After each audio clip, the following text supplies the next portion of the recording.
Good evening, everyone, and welcome to our first Alumni Café event this academic year. It is our delight and honor that you are joining us tonight, alumni and friends of Woodsworth College. My name is Meena Rambali, and I'm here representing Woodsworth College Alumni Association Board. Please note, we have enabled live captioning. You can view the captions by selecting the CC button along the bar at the bottom of the screen. Also, we would like to inform you that this event is recorded and only the speaker and presentation are being recorded on Zoom. Although this is an online event, we are not at Woodsworth College grounds, we are here as a community within the University of Toronto. And so we would like to start with the acknowledgement of traditional land. We wish to acknowledge this land on which the University of Toronto operates. For thousands of years, it has been the traditional land of the Huron-Wendat, the Seneca, and the Mississaugas of the Credit. Today, this meeting place is still home to many Indigenous people from across Turtle Island, and we are grateful to have the opportunity to live, work, and gather on this land. On the agenda for tonight, we will hear a lecture from Professor Mark Chignell titled Challenges and Transformation of Human-AI Interactions in Healthcare and Cybersecurity. A Q&A session will follow the lecture, moderated by my fellow board member, Mei Xuan.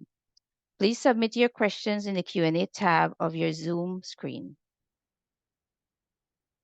And it's my pleasure to introduce tonight's speaker. Mark Chignell is a professor of mechanical and industrial engineering here at the University of Toronto, with a status-only appointment in the Department of Computer Science. He joined the Faculty of Industrial Engineering at U of T in 1990. Prior to that, he was an assistant professor in Industrial and Systems Engineering at the University of Southern California. From 2013 to 2017, Professor Chignell was director to the Knowledge Media Design Institute and Bell University Laboratories Chair in Human-Computer Interaction.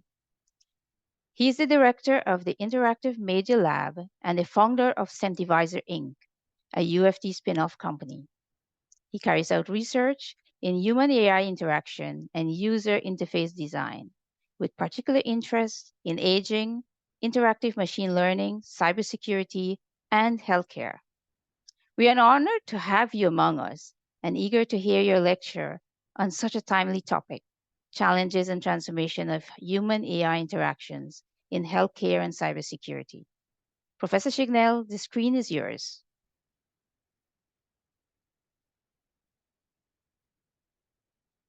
Okay, now I'm unmuted. Sorry.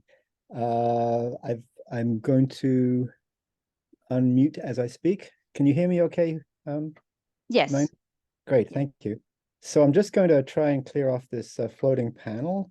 Great. So I should start off by saying that I've been, and let me know if there's any problems during the transmission. But I've been in AI, I suppose, for quite a while. I did a minor in AI when I was doing a postdoc and then a master's at Ohio State back in 1983. And at that stage, I was working on expert systems, and I subsequently did books on expert systems and co-authored books on expert systems and intelligent databases. So, but today's AI is very different from the way it was in the 1980s.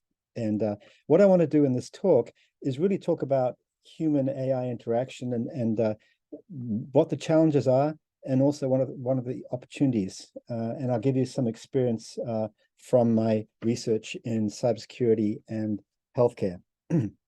So if you look at the top left here, you'll see a brain on a chip. And, you know, that's kind of where we're heading, I would say. Okay, so I'm going to talk about the human brain a little bit, and I hope you'll forgive me for that. And then I'll talk about the AI challenge. And I'll talk a bit about human-AI interaction and about the particular topic of interactive machine learning, which has been my focus recently. And I'll also talk about not only, you know, AI augmenting humans and making them kind of more powerful, but also machines being augmented by humans. So the relationship goes both ways. And then I'll talk about applications of human-AI interaction in healthcare, cybersecurity, and maybe some brief comments about future prospects. So back in the 1980s, it's frightening what people were thinking. We didn't know anything about the brain really, and we treated it as a black box and did these experiments with inputs and outputs. And in this particular slide, you'll see what was a well-known model called the model human processor. And it's all about reaction times and talks about how long it takes to put things into the visual image store or the auditory image store and so on, and how many chunks of information can be handled in a particular point in time. So really, it said nothing about what was actually in the brain. And it's not surprising, because if you look at the computer being used by the model human processor, it looks like a dumb terminal. So even worse, there's a very famous concept called human augmentation, which was started by a well-known researcher called Doug Engelbart. Now, Engelbart is also famous for inventing the computer mouse in his team, and I think the trackball as well. So he certainly had a lot of impact on human-computer interaction. But if you look at this diagram, to our modern eyes, I think, or to our recent eyes, it says almost nothing. There's some kind of man-machine, man-artifact interface and some kind of matching process between the human process and the artifact process, and then an energy flow into the outside world. So that was human augmentation, or the augmentation of human intellect as of 1962. So we've come a long way. There's no doubt about that. Now, when I was going to school in New Zealand all those years ago, the teachers sometimes, when they wanted to take a break, would show us these movies like Donald Duck in Mathmagic Land, or some view about the wonderful brain. And the brain was always seen from the outside. It would spin around and you'd see the outside covering of the brain or the cortex, but you'd never see anything about what was inside. And it was like this word cloud. So this word cloud in the form of a human brain, where you have these kind of things that are inside the brain, but really no mechanism and no process. Well, since the 1990s, we've been able to scan the brain, and everything has changed. So now we do have good ideas about the mechanisms.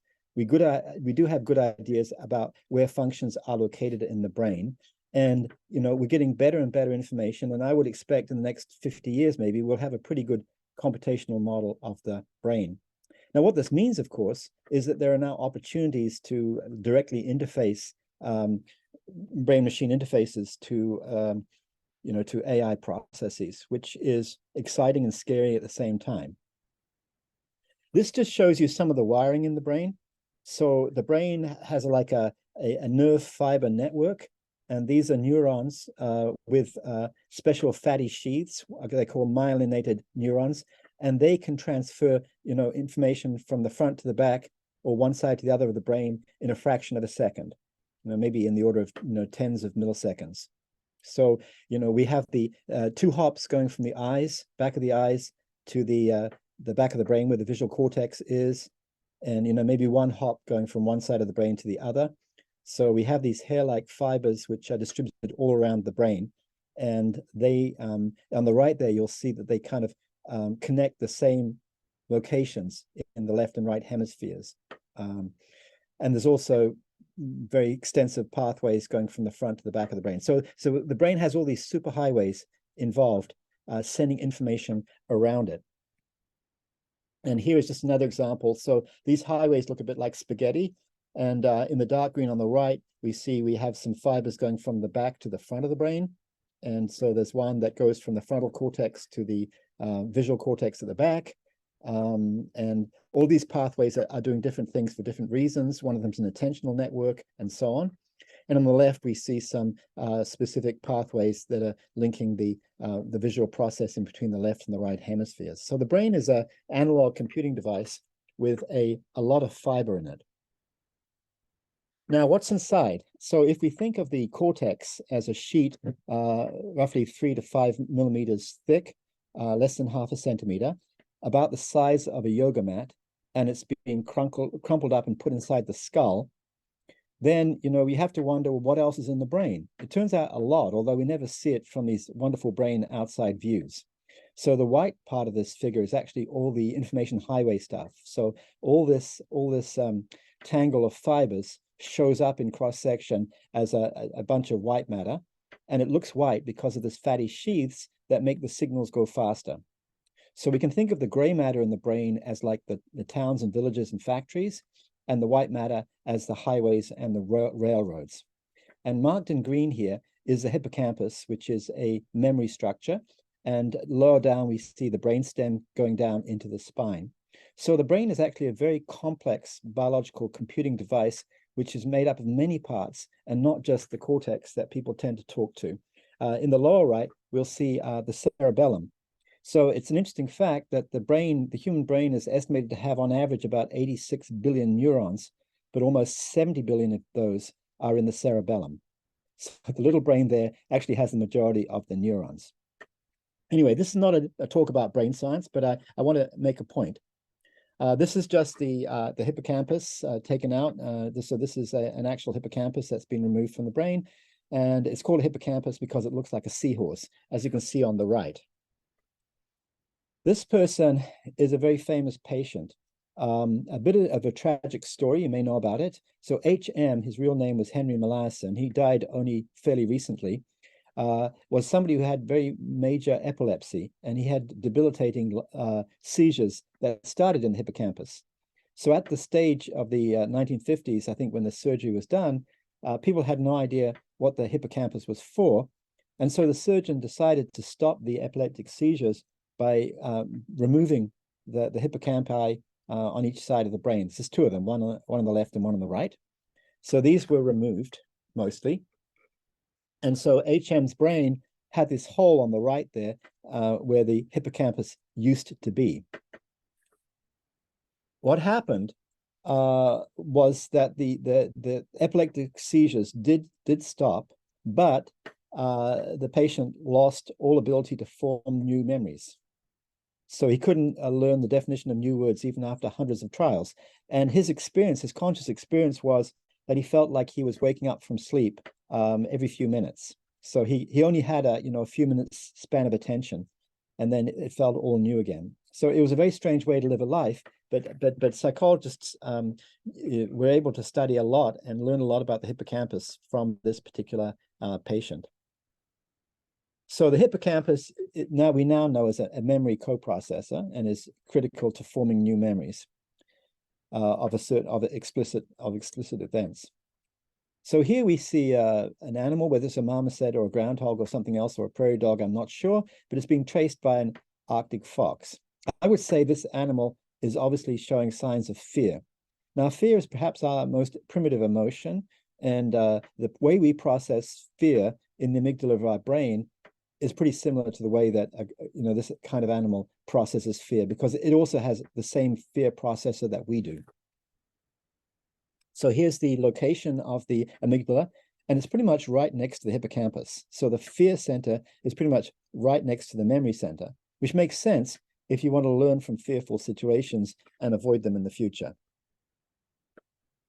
So the hippocampus, the amygdala consists of several nuclei and is sometimes called a complex. And you can see here a section with the blue parts showing the two amygdala, one on each side of the brain. And what we see is some of the amygdala, the specific parts, connect to a region called the hypothalamus, which produces the hormones that activate adrenaline in the system. So basically, there's a thing called the sympathetic system, which controls fight or flight. So if the amygdala recognizes a threatening or fearful situation, then the body is triggered to go into a fight or flight response, which can become a problem, if you're having an interview and your body wants to go fight or flight, and you're trying to answer the interview questions, or you're trying to answer questions in an exam. We also have connections from the amygdala to the frontal cortex, to the kind of reasoning and control centers. And we also have connections to the brain regions involved in reward and punishment. So we can think of this, again, the amygdala as a kind of an emotional coprocessor. So we have these sort of almost like brains within the brain. And then another idea we have is that the amygdala processes perceptual information constantly and has privileged access to this information. So the perceptual information from the eyes and ears actually gets to the amygdala faster than it does to the cortex. So we can react in a reflex way as soon as something fearful happens. And as far as we can tell, the amygdala is always on and kind of like a security guard, checking for the information that's coming in through the sensors and figuring out if we need to go into a fight or flight mode. So, this is a very basic primitive mechanism that we seem to have carried with us, and that was shared with, earlier animals in evolution. So I'm going to say, based on this, the reason I gave you that quick tour of the brain is that, the brain is acting like a bunch of co-processors connected by a fiber network. What does that mean? Well, it means that it should be very easy to connect it to AI, that the brain is built to sort of keep adding these co-processors. In the past, it's been through a very slow process of biological evolution, but now and in the future, it's becoming evolution through technology. So, examples of the co-processors in the cortex of the brain include the frontal eye fields, which are in the frontal cortex, and they plan eye movements. There's the facial fusiform area, which is at the bottom of the brain in the temporal cortex, shown here in green. And I apologize. I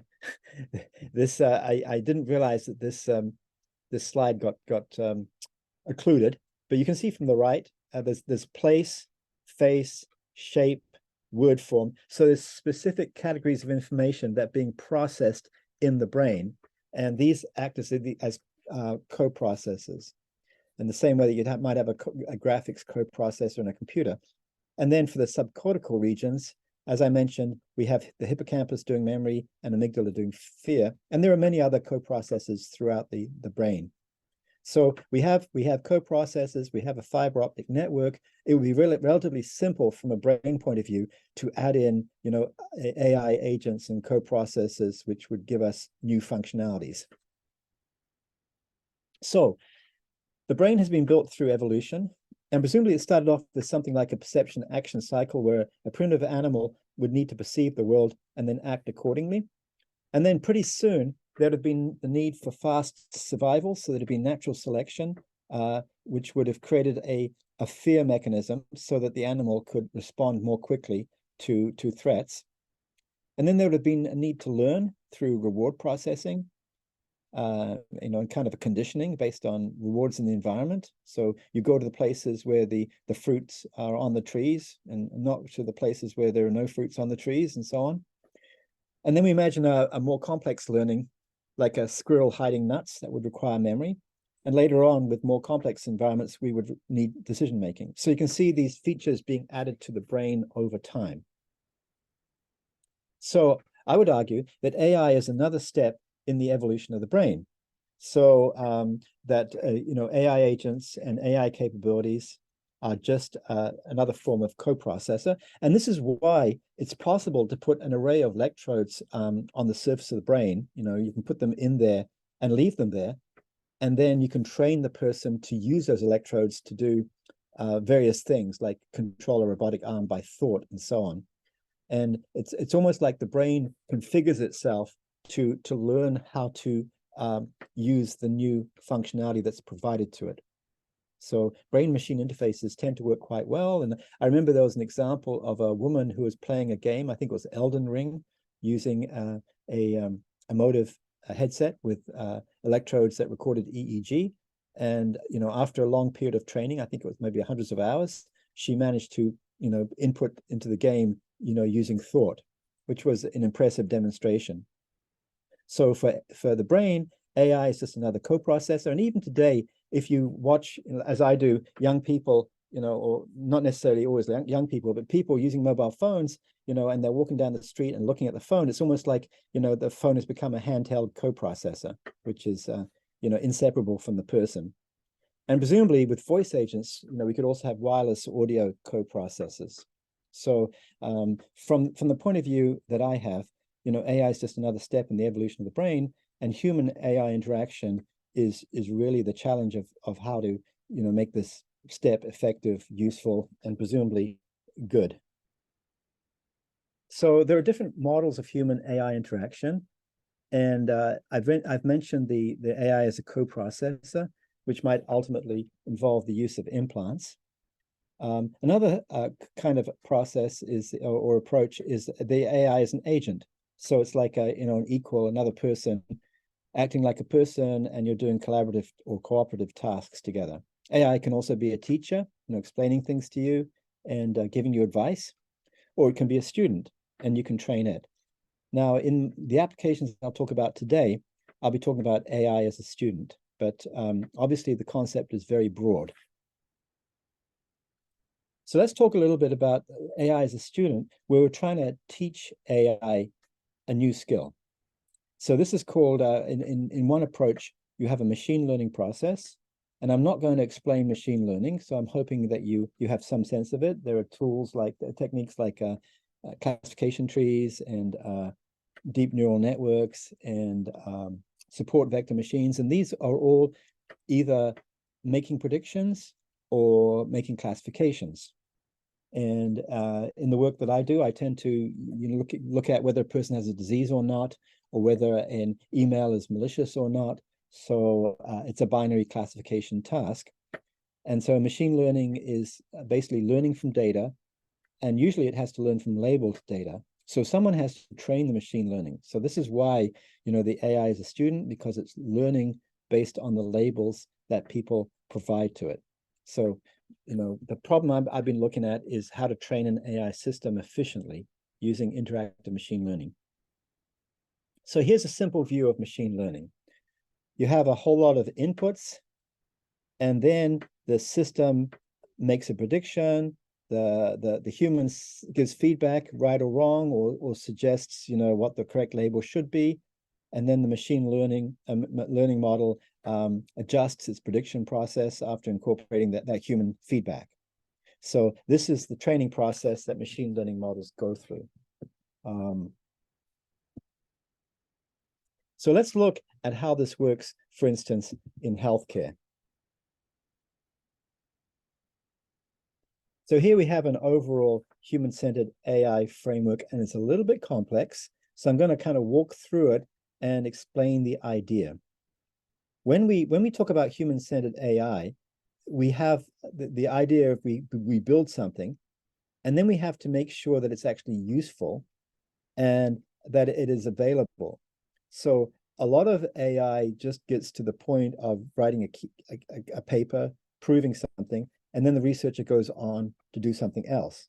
But in the real world, we're more concerned about making things work, building systems. So we can't just stop with an interesting result, get a good impact factor where people are citing us, get tenure or promotion to professor and so on. Presumably, there are people who have to worry about using AI in practice.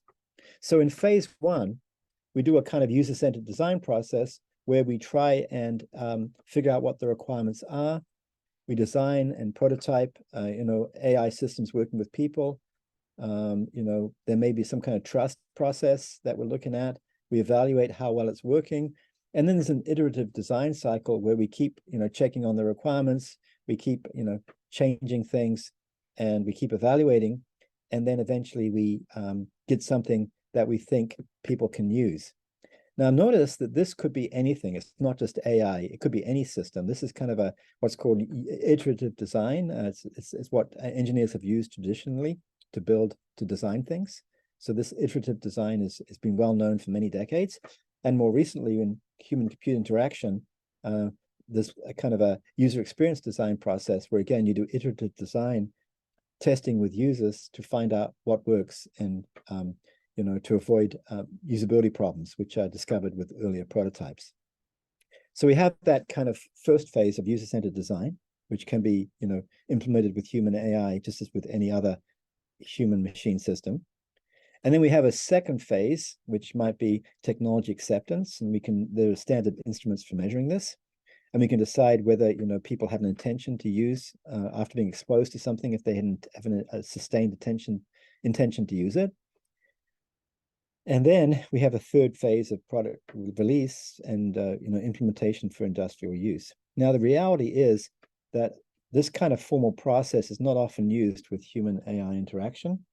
So, engineers will create a capability such as like Tesla, and you'll have these self-driving cars. And often, they're released, with some wrinkles. So there are going to be edge cases where the car might crash. And, you hear these stories of accidents because the car didn't recognize something because, it was out of its training data.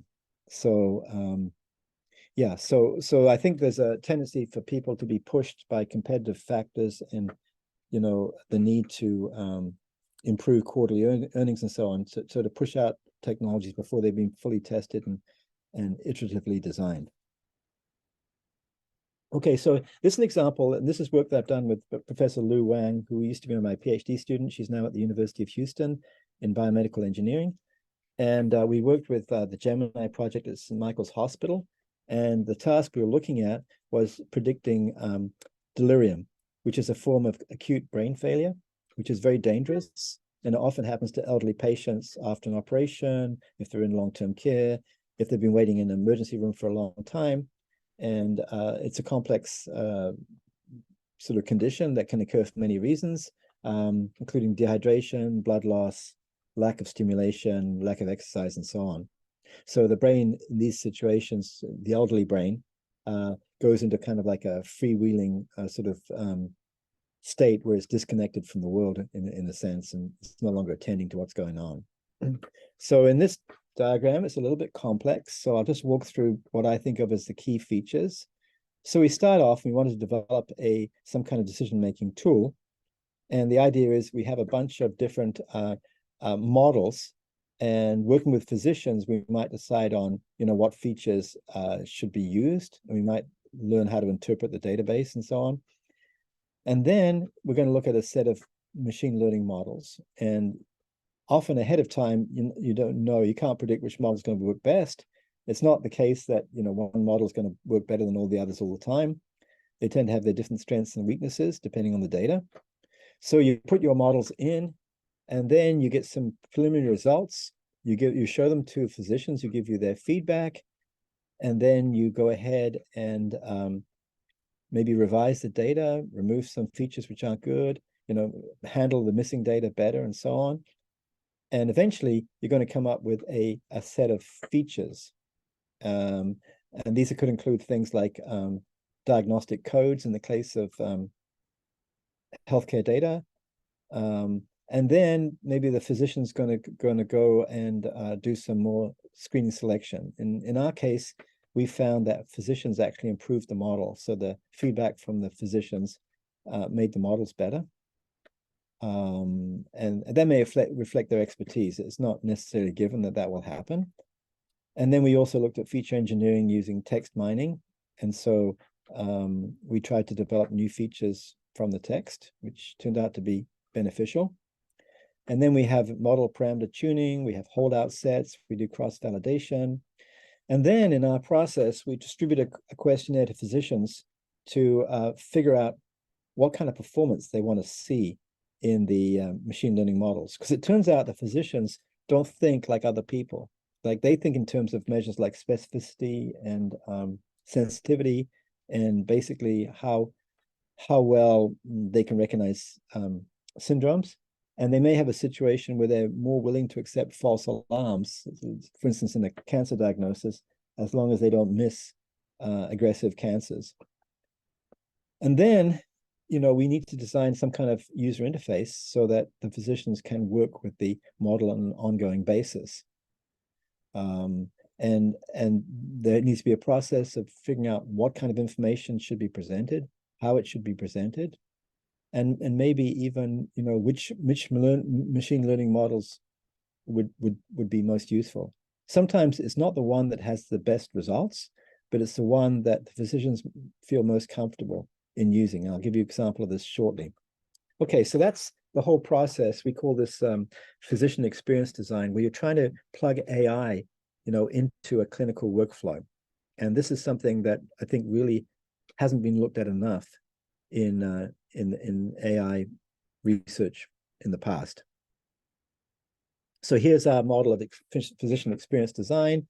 And I won't go through the top because I think it's too complex and it will take too much time, but I just want to show you some of the plots. So you create a dashboard and you create a whole lot of different ways that the physician can explore the data. And it's really important to know what the physician wants to see.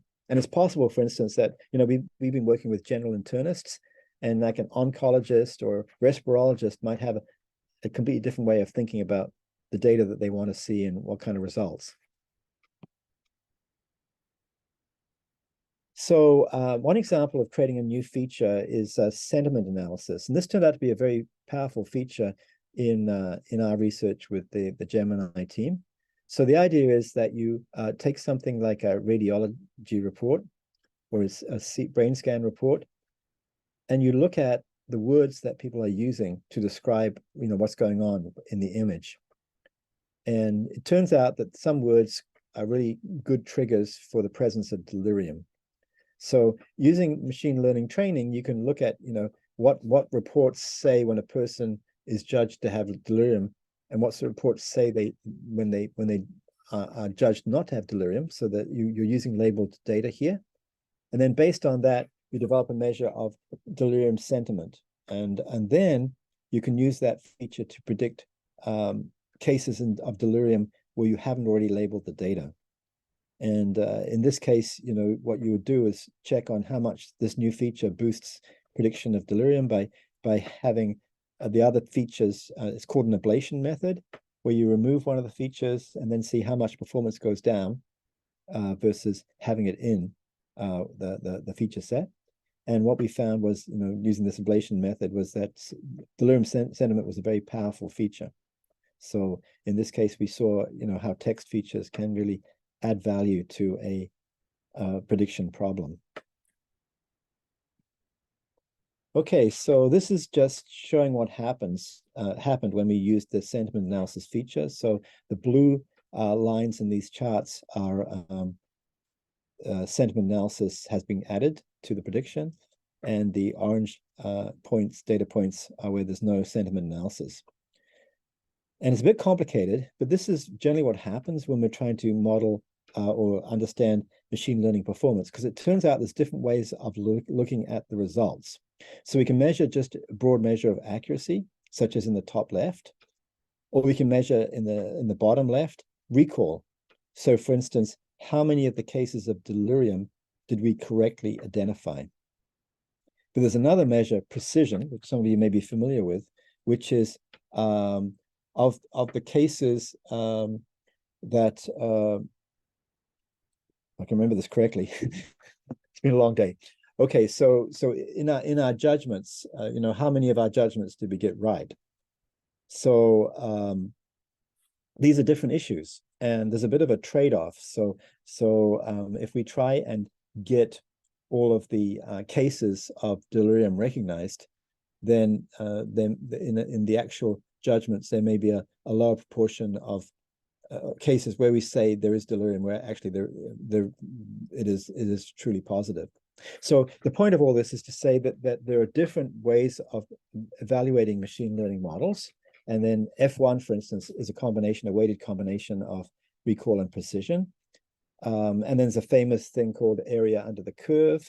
And each of these is giving us a different view or evaluation metric for how well the machine learning is doing. But what you see here is that in general, the blue line is above the orange line, and especially in terms of recall. So for the doctors, this is important because they want to know if the person has delirium or not. So recall is a measure. They sometimes call it sensitivity, is a measure that they really care about. So this is the kind of work you need to do in this kind of machine learning to figure out, what's the best kind of information for clinical decision support. And notice that we did this over 10 segments. So generally, when you're doing an evaluation of machine learning, you have to use what's called cross-validation. So you have an independent training test set that isn't used as part of the training, and then you evaluate the performance of the model on the test set without any further fitting to the data. And what you usually see is that the performance goes down. It's called shrinkage in some cases. And then in this case, it was over a period of several years. And the right-hand side of each plot, shown as TS10, if you can read that, is the latest 6 months. So what we're interested in here is how much drift we have in the model. And what we see is the model performance is pretty constant for pretty much all of the measures, except for a little bit of bouncing around with the F1 score, which is due to bouncing around with recall. But in general, when you see this kind of plot, it's comforting because it suggests that there is not much drift and that the conditions of prediction, basically how the features are working to identify labels, is not changing over time. Okay, so that's a brief introduction, sort of a machine learning process showing how we get humans involved in it. This is just a slide showing what the doctors were really interested in. So we didn't think of this. So, you know, we were happy with the area under the curve and traditional measures like F1, but the doctor said, no, we want this to be well calibrated. So if you're telling us that there's a 60% chance that a person has delirium, we want to know that it's really a 60% chance. So all along the line, if they got 20% prediction, it should be 20% in reality. If they got an 80% chance of having delirium, then that should be 80% in reality. So you can check, you know, whether your proportions, your predicted proportions match your actual proportions, and you want to kind of straight line along the diagonal of the figure, and any deviations from that show a lack of calibration. Okay, so now I'll turn to another area, which is cybersecurity. And this is something we've been doing with a major financial services firm for several years. And we've been looking at the problem of data exfiltration. And this is an interesting area because we come up against a lot of real world constraints. So we're no longer in the lab using some kind of benchmark data set that someone's created for us and, you know, trying to prove which algorithm works better and trying to get an extra % or 2 in the prediction accuracy or the F1 measure or whatever. What we're trying to do now is solve real problems of how to get how to know if an account is compromised. At the moment, I know of, you know, at least several hospitals in Toronto and in the Ontario area, you know, which have been hit by cyber attacks. I know of, you know, a library system that's been hit by cyber attacks. So, you know, this stuff is happening, and frequently it's not really reported because people don't want to admit what's going on or to, you know, influence whatever negotiations are going on with these often state actors that are doing this stuff. So, you know, cybersecurity is becoming an increasingly important topic. So let's say that we had a traditional machine learning approach, then what would happen is we'd have some domain experts in the company, but then we'd have some machine learning experts who would know how to run the machine learning models. And somehow there has to be a discussion between the domain experts to train the machine learning experts on how to, excuse me, I've got a squeaky table here, on how to, you know, use the data and what the data essentially is saying. So this tends to create these long iterations where there's lots of discussion, interchange, lots of false starts, you know, and tuning and so on. So ideally, you would have an interactive machine learning process on the right where the domain experts would talk directly with machine learning model. And I think that's going to be the future. So what's happening now is that the process of building models is becoming easier and easier and is being to a large extent automated. So it's becoming, and basically it's going to be much easier for a physician to understand the basics of machine learning and how to use it than for a machine learning expert to become a medical doctor and learn, you know, all the properties of disease and diagnosis and so on. So that's the idea of machine learning, interactive machine learning, that we are creating a direct interaction between the domain experts and the machine learning model. So there are all kinds of ways in which a domain expert can provide information to a machine learning model and guide its process. It can, as in the example we gave earlier with delirium, we can choose features or identify feature importance, or maybe indicate, you know, how to deal with missing values or how to identify poor data quality, all of which would affect modeling. We might also help choose the samples to be looked at, weights to be applied, or at least weighting processes, and perhaps most importantly, assigning labels. So for instance, in the case of delirium, you can review a person's chart, and in about maybe 1 hour, you can figure out whether or not they had delirium. Now that's a very time-consuming process, but often hospitals are not good at identifying delirium on the spot, and it's only later that you can infer it from the charts. And then in the case of the machine learning model, it's going to output predictions, classifications, visualizations, and so on. So we can imagine this kind of method of where the AI is like the student and the human is training the AI. And then the advantage of this is once the model is trained, it can then be plugged into a decision-making process and provide advice. So in the case of data exfiltration, in cybersecurity, we're trying to create a suitable expert AI partnership. And this diagram here is, again, pretty general. So the domain experts are going to be providing input and analyzing results, and then calibrating expectations about what needs to be done and what kind of accuracy is needed. And then on the machine side, or the model side, we're trying to avoid or reduce false alarms and provide explainable output that's easy to interpret, that's easy to understand, and that can be trusted. And in the middle, we have some kind of interface or process which is compatible, so that the AI is acting as a suitable co-processor for the human brain, to bring it back to our earlier discussion. So here's some use cases. A compromised account may have the following anomalous behaviors: unusual login IPs, somebody starting to send too many emails to other employees, unusual login times. This is harder in a global company where you have different time zones. So you often need domain expertise to figure out which of these issues is really important. Sometimes subjects in emails may be unrelated to people's business functions, so you have to have some sense of the job role. Or the person may be sharing files with external accounts frequently, and for reasons which do not appear to be part of regular business. So there are many clues that can occur. And I don't know if you can see that, but I'll move it over there. So there's a kind of a dilemma that happens when we're trying to handle these data exfiltration threats. The problem is that anomalies can occur because of benign system users just being careless or doing strange things, or they can occur because there are malicious users, which could be either insiders or what's called masqueraders, where an account's being compromised and now a malicious actor is taking on the identity of someone in the company who's legit. We had a case with this company where we started visualizing USB memory stick use, and we showed them the visualizations of what was happening.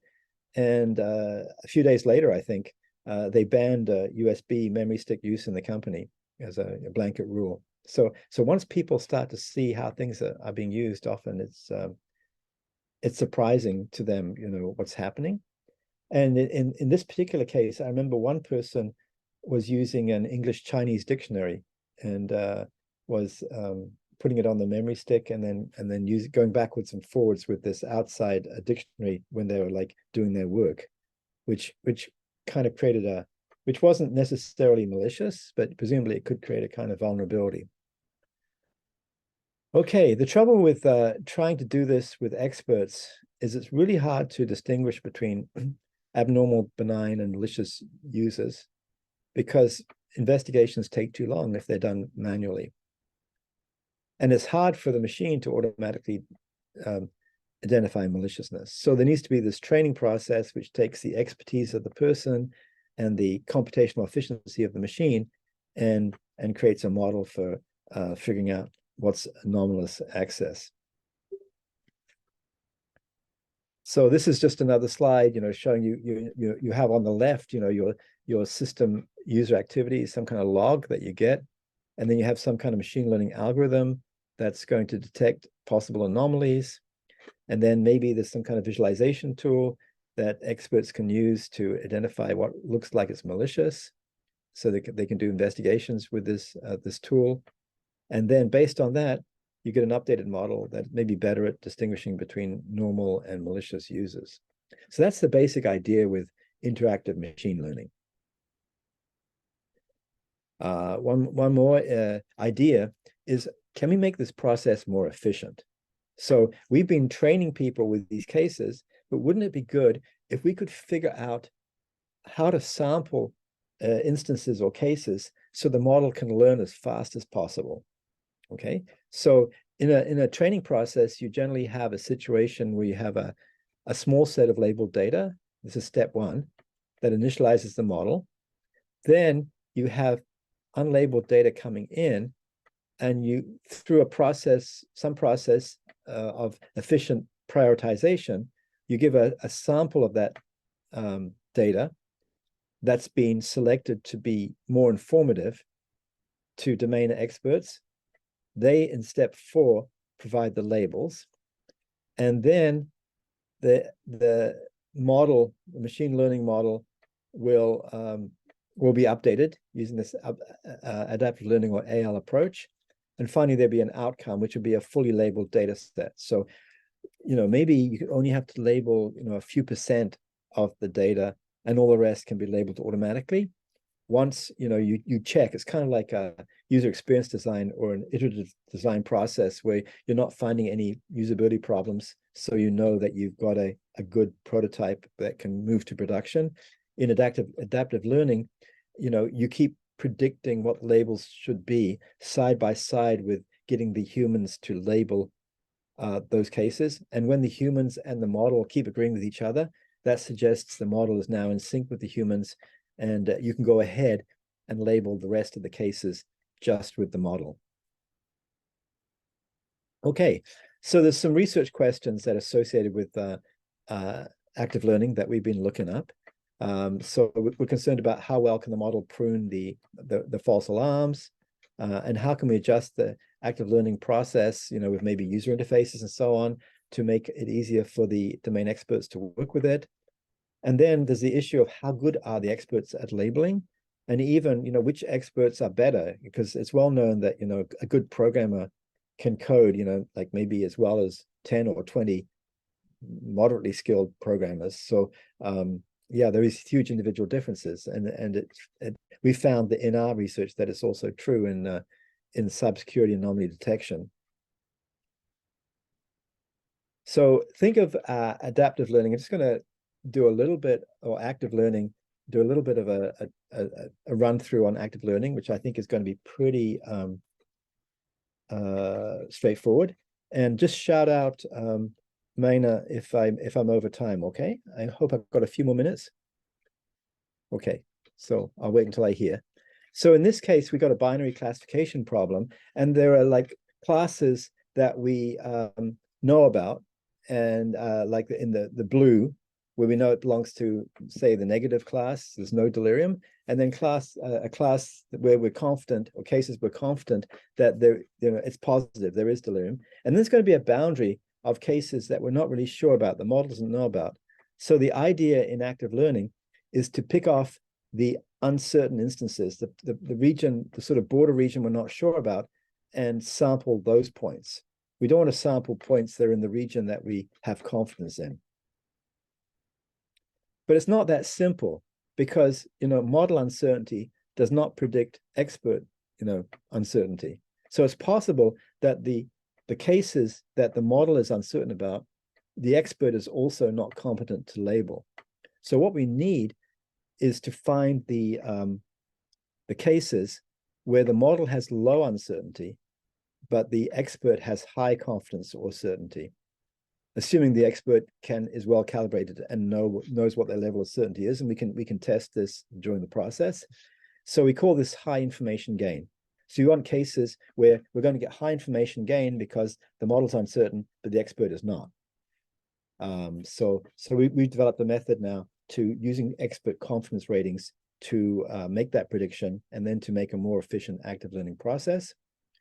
And this just shows you an example. So when we have humans labeling, so these are experts, they're all over the map. So they have the rounds of labeling, and you see the blue line is going up and down pretty erratically.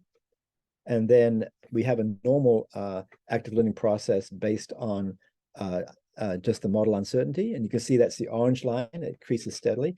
But if we use the expert confidence and use information gain, we get quite a good improvement in the in the act of learning, which is the green line. And this is for F1, incidentally, the combination of recall and precision. Okay, so overall learning, if we just take that graph and just plot the first three and the last three rounds, kind of looking at early and late, we see that the information gain approach heuristic, gives us a clear benefit over the blue expert. But the one where we're looking at the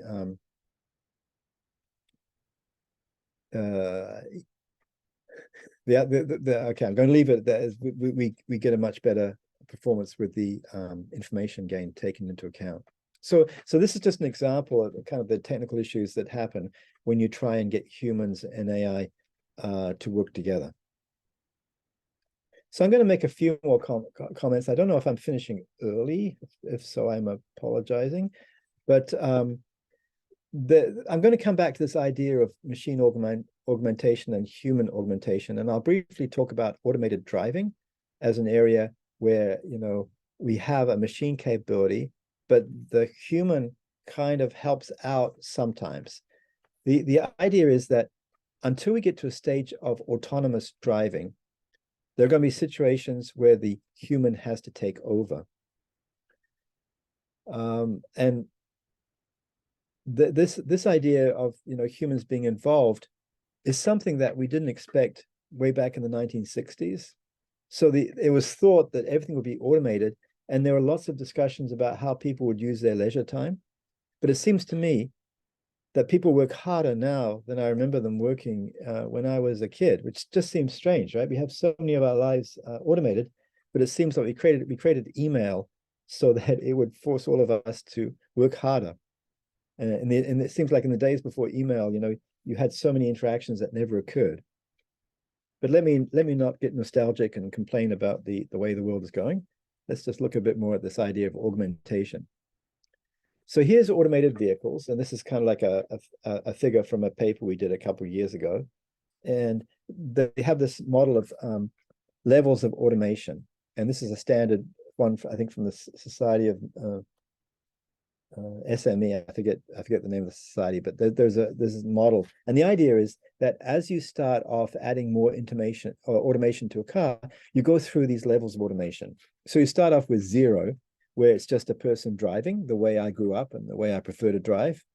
And then you go all the way over to where the driver has now become just a passenger, and they have to pretty much do nothing except maybe say where they want to go.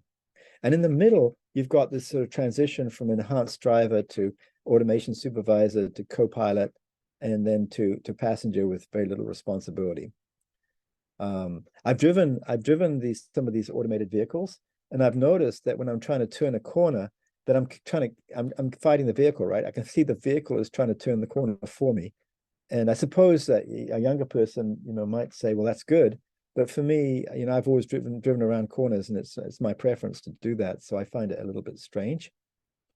And you'll see that the vehicle's role on the top there, the first bar shows you the human's role, and then the second bar at the bottom shows you the vehicle's role, and it moves again from driving assist to driving optimization and monitoring the driver, making sure they're okay, and maybe eventually to traffic optimization, where we actually got connected vehicles and they're all thinking about where each of the other vehicles are going and kind of changing the flow and the freeway to make it as efficient as possible. So that's the dream, but we still have to solve the human AI interaction problem for all those intermediate stages of automation that we have to progress through. And then there's the whole issue of mixed fleets, where some cars have a high degree of automation and some cars don't. And again, how do you work with that kind of situation? So it creates lots of interesting human AI challenges, which for me is a good thing. So where will human AI matter the most interaction? It's going to be the middle stages. So if the driver's in complete control, we don't have to worry about too much human AI interaction on the left of this figure.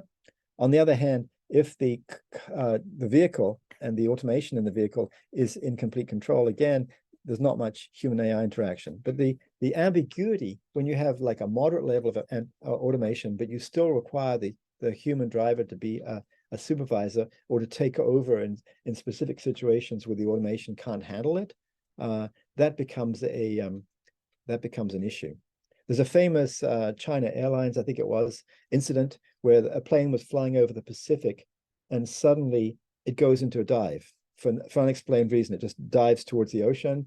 Luckily it was about 35,000 feet. So the pilot's trying to figure out what happened and try to get it out of the dive. They end up pulling up just before they hit the water, and everyone survived. But what happened was there was a leak in one of the fuel tanks over the wings, because the fuel was in the wings. So the fuel was leaking out of one side, and this created an imbalance. And the flight automation handled this imbalance as long as possible. But eventually the difference in weight between the two wings became so great that the automation lost control, and that's why the plane went into this dive. Unfortunately, the pilots figured out what to do. But that's a handoff problem. So that's an extreme case of handoff. But in a vehicle, that's driving, there may be sudden, cases of lots of motorcycles driving erratically or something where it doesn't know how to handle it. So there, it would request that the human take over. And the question is, well, is a human ready to take over? Are they even paying attention? Do they know the situation? So there's all kinds of issues about, how you keep people in the loop enough, even if it's mostly automated, the process. Okay, one other idea is related more to now human AI interactions as agents. So we've got the student, we've got the teacher, we've got the co-processor, and now we have the agent interactions. So if you think about a cooperative interaction between a human and a machine, we have this kind of processing stack, going from sensing and info sourcing all the way up to execution of the decision or of the action that's required. And we can imagine a kind of transfer back and forth up this processing stack. So maybe in this case, the dark blue represents who's carrying out the stage of processing. So on the right, we start off with the dark blue, sensing, perception, interpretation, task computation, and then maybe we hand over to the human to do some assessment and decision making, and then we hand back to the system to do execution. So for instance, if we had a doctor working with an electronic health record and it has a built-in clinical decision support tool, and the tool is talking about maybe asthma management, and it makes a recommendation about, the prescription that should be given to the patient, we may have a lot of automated processing, and then the final decision based on recommendations or the computed values being made by the human, but then the execution will be through the EMR, which makes the order in the pharmacy or whatever, or sends out the prescription. Okay, so I pretty much finished what I want to say. And me being a human factors person, I'm looking to sort of like say, put my hand up and say, hey, you need us, this is relevant. So what's happened is that we had a lot of issues around how pilots would fly planes, how drivers would drive cars, how operators would run nuclear power plants. And because of the accidents that happened, people realized they needed some kind of human factors, which would say, okay, why did this happen and how can we prevent it in the future? And along the way, people looking at these problems, which have really studied well since the Second World War, came up with the idea that, any system, any human machine system, there needs to be some kind of trust. So the pilot needs to know that he or she can trust the automation when you've got cockpit automation and maybe the plane is pretty much landing itself. So the pilot doesn't resist, it has to resist the temptation to try and take over when the automation is going to do a better job. And so if you trust, then you're more likely to rely on the automation. There's also the issue of situation awareness, as I mentioned. If you have a handoff problem, like the case of the airline, which went into a steep dive, then knowing the situation, if you knew that there was an imbalance in the fuel tanks, you could have dealt with that a lot better. Then we have the issue of workload. So when humans are performing tasks, the AI can help offload their workload. So if we know that someone's under a lot of workload, then maybe their decision making is not going to be as good, or they don't have time to make decisions. So then we might hand off back to the system. So this is something that human factors people have been concerned about for a long time. There's also the issue of supervisory control. So how do you create a model where a person is no longer doing the task, but is supervising that task? And there are issues of safety and how you maintain safety.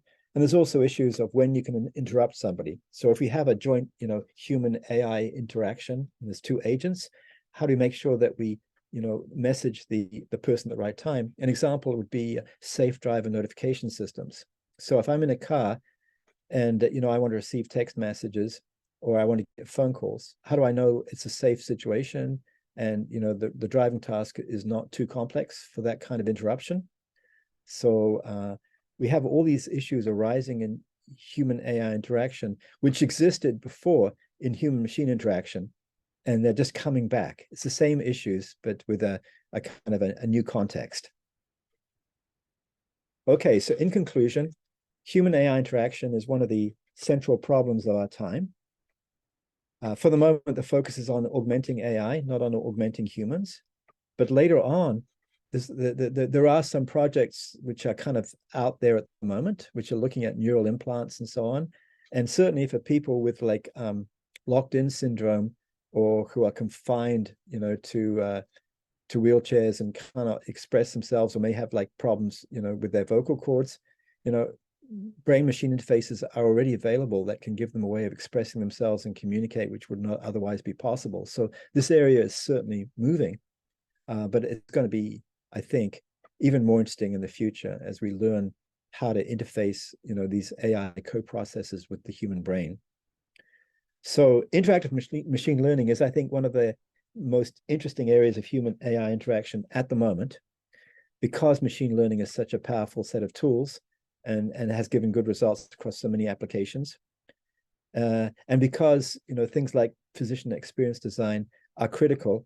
And in fact, you could name it engineering experience design, architect experience design, whatever, right? Anytime you use machine learning in a application setting, you have to worry about the usability and the fit and the compatibility in that human AI interaction that results. And if we can get better active learning and better anomaly labeling, that's certainly a promising approach for interactive machine learning and cybersecurity, and I expect in other areas as well. And so, I think we're just looking at the start of areas like interactive machine learning, where we really start to see a benefit to making good human AI interactions. Okay, I'll stop there and take questions if that's okay, Mina.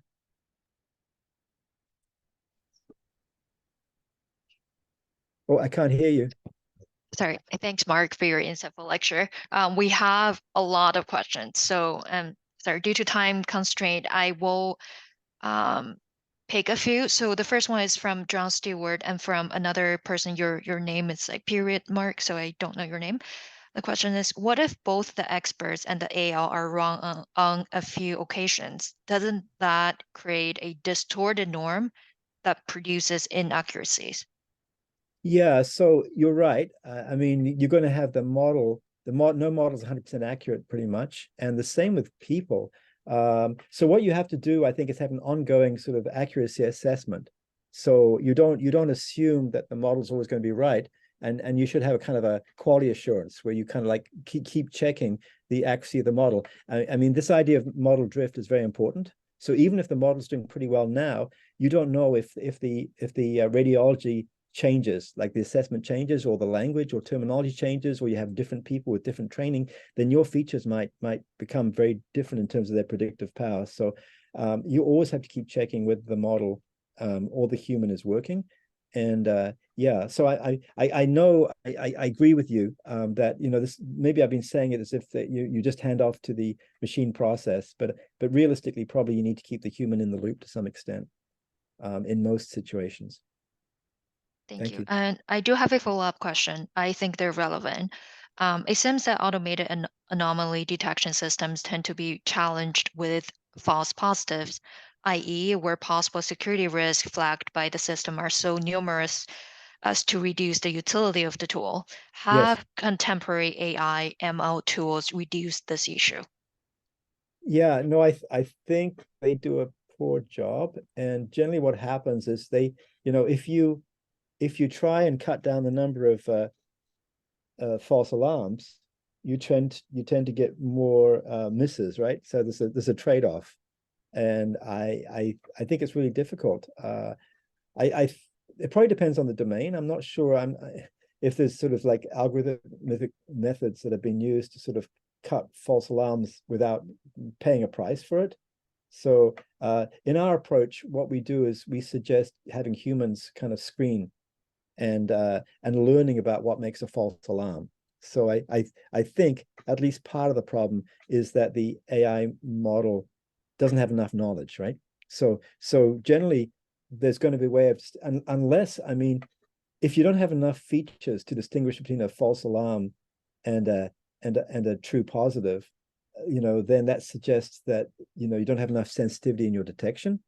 So logically, I'd say either the false alarms can in principle be recognized and you just have to do better training, or if the model can't be trained, then you bring in experts who are capable of detecting those false alarms.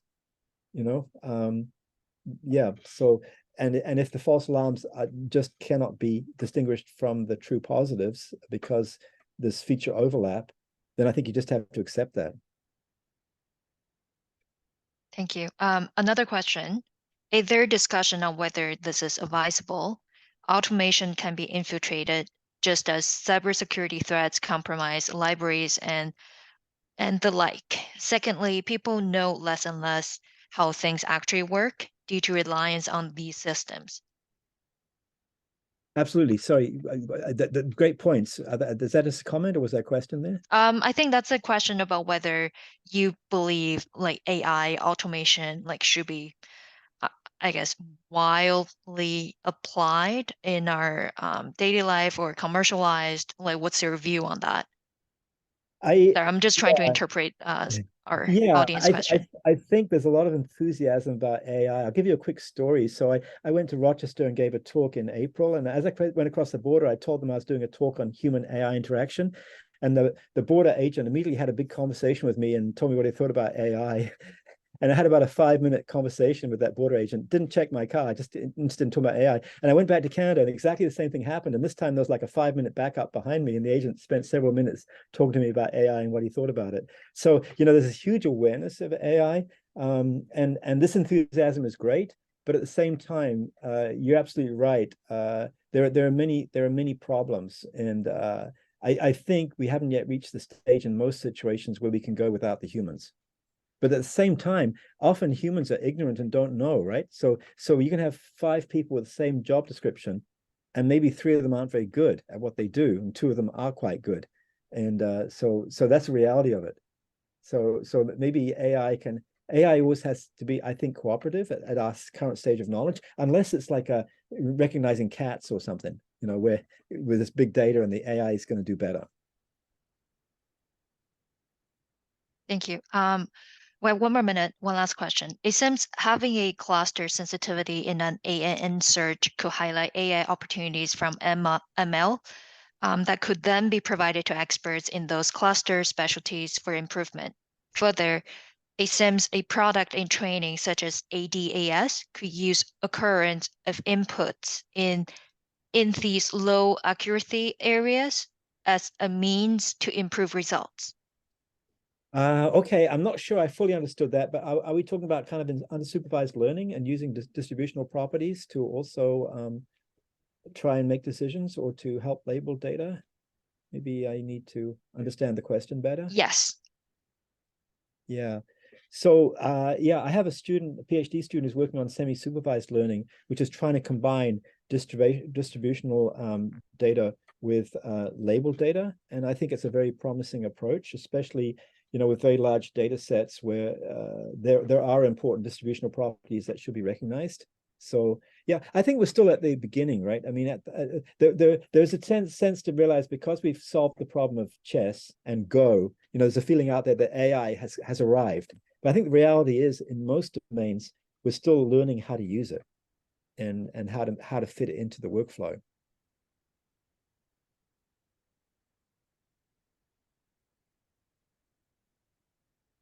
Thank you. I'm trying to find a question.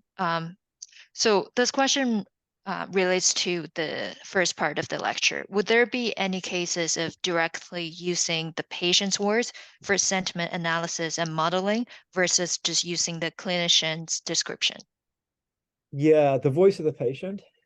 I think in general in our health system, probably the voice of the patient isn't looked at very often. The problem in this case for recognizing delirium is, the patient probably has no insight into their condition. So, maybe looking at the face of the patient in this case, taking some photos might be interesting, but then you'd have to do some kind of image analysis, which would be complicated. But yeah, I do agree that sometimes, other people can get involved, right? That we maybe rely too much on these external experts, and sometimes people do give you good assessments of their condition if you listen to them. So yeah, I'm sensitive to that issue, but I don't have a strong answer. Thank you. Another question. I was just given a few more minutes by our board, so thank you, Huda. Humans are known to have unconscious bias, and machines built by humans are unlikely to be unbiased as well. How can we avoid machine bias? That's a great question. It's something I'm also interested in. I think we have to do sort of diagnostic checks, right? So we have to check for bias. So, ideally you screen and you use techniques like propensity scoring, using things like logistic regression, and you try to see whether the outcomes or decisions made, are different depending on, demographic variables, socioeconomic status, racialization, sex, and a number of features where you might find that the model is not making as good predictions or is predicting different things. So absolutely, but I think it should probably be done by sort of statistical analysis of the decision making, and then probably looking at how to kind of adjust the model to make it in a way fairer. But sometimes, the model is reflecting underlying unfairness in society, right? So we can't use our models as band-aids to sort of superimpose fairness on a situation that's unfair. So, the models can only work with what they're given. I got comment from Mark Wright. Sam's retraining of the voice of the clinician afterwards with voice of the patient may improve assessments and improve ability to relate to the patient.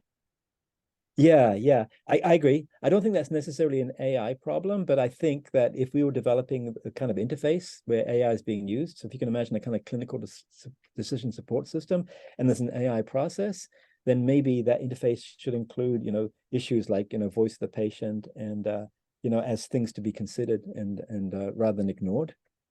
Yeah. Okay, now is the real last question. In your research, have you created causal graphs to model the cause and effect with experts? And if so, have you used causal machine learning to improve the predictability of the models? Yeah, so I think this is something I don't know about. So I would suggest, if you don't mind, the person who asked that question, maybe send me an email, because I think I can learn from it. I don't think this is something I'm doing. Thank you. I mean, it's Chignell at mie.utoronto.ca. Thanks. Thank you.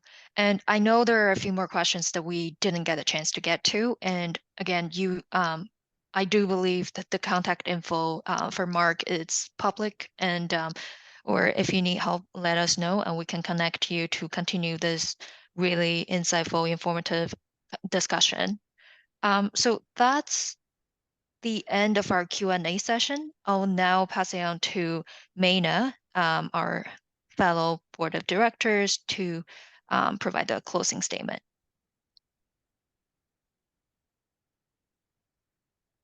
Thanks, May. This has been an educational evening.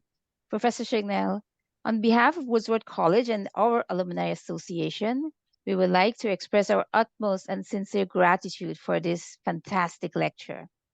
I would like to thank all of our guests tonight for joining us here. If this is your first time at one of our events, we hope you will join us again. Please check out our Woodsworth College event webpage and social media channels for future events. The next event is coming up in 2 weeks on November 30th. That's this annual Sefton Williams Memorial Lecture featuring David J. Dure, Associate Professor at York University, and speaking on Can't Get There From Here, Thoughts on the Idea of Labor Law Reform in the 21st Century. I will also like to take this opportunity to express our thanks to Carolyn Peralta, the Alumni and Development Officer at Woodsworth, for her untiring support in making this event a success. We also extend our gratitude to Woodsworth College for their continuous support of our alumni board activities. And before saying goodbye, I would like to mention that we will be sending a short survey in the coming days, and it will help us immensely if you could take a minute to fill it out. We would love to hear from you, and we can better tailor our future events. That concludes our evening. Thanks everyone, and good night.